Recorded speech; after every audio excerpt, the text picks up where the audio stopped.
I want to talk about one of the newest waves of Marvel Legends that is all Spider-Man centric for the most part. They were good enough to send these over to us. These are, I think, on store shelves right now.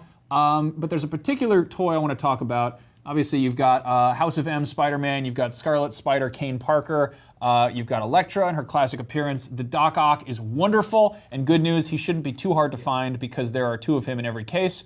Can we get a close-up of him?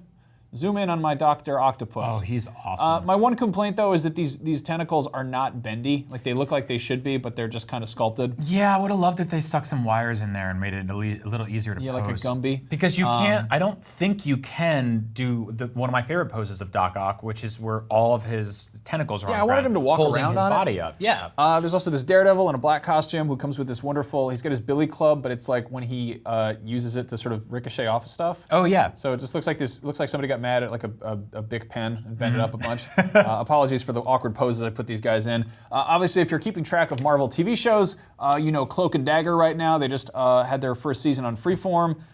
This is their kind of classic comic appearances. That's a weird kind of comic run. They're very These are great toys. Yeah, they're gorgeously done. Cloak's a little bit rough. You can't really maneuver around his cloak, and underneath he's just kind of a regular dude. One nice touch though is that his limbs are a tiny bit translucent. It's pretty hard to tell against a black desk. But, Oh, weird. Yeah, I forget his powers is he can like turn into shadows or something. I forget. Yeah.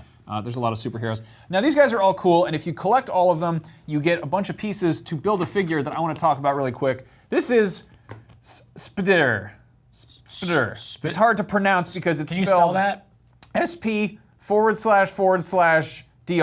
and the DR is in lowercase. So this is Spider. And he is effectively a Spider-Man robot. He's a Spider-Man robot. He first appeared, this is kind of old news for some people, first appeared in Edge of the Spider-Verse issue 5. Obviously they're building up to this whole idea of there being different dimensions for Spider-Man, but I did a little research and I found out some really awesome stuff about this figure/character. This is basically in this other dimension. It's this kind of anime-informed dimension. This was actually a comic written by Gerard Way of My Chemical Romance, who's gotten very into comics recently. And the issue is full of all these wonderful anime nods. Here's actually a side-by-side shot. This, first of all, the robot was inspired by Evangelion. Wow. Like, just straight up. They were like, yeah, man, we made it, Ava. The storyline has a bunch of cues tied into Neon Genesis Evangelion, which is a nice touch. In the foreground there, he's actually busting Bato from Ghost in the Shell, who's got the cybernetic implants. But that's kind of not all. He also fights Kaneda from Akira. And there's, when I say he, it's actually she. It's actually Penny Parker, who's like a schoolgirl who just pilots a robot. And if that sounds sort of Evangelion-esque, that's a nice little touch here. They actually they have a ton of random like anime cameos in this comic. Clearly. Wow. So like, oh my God, that's really cool. Yeah, like this figure when it kind of showed up, like I think they debuted it at Comic-Con last year, and I was like, I don't know how I feel about it. This. Is like feels like very weird modern comics. I'm not wild about it. It would look like something that Toy Biz would put out in the late '90s. Yep. And then digging into it, I'm like, wait a minute.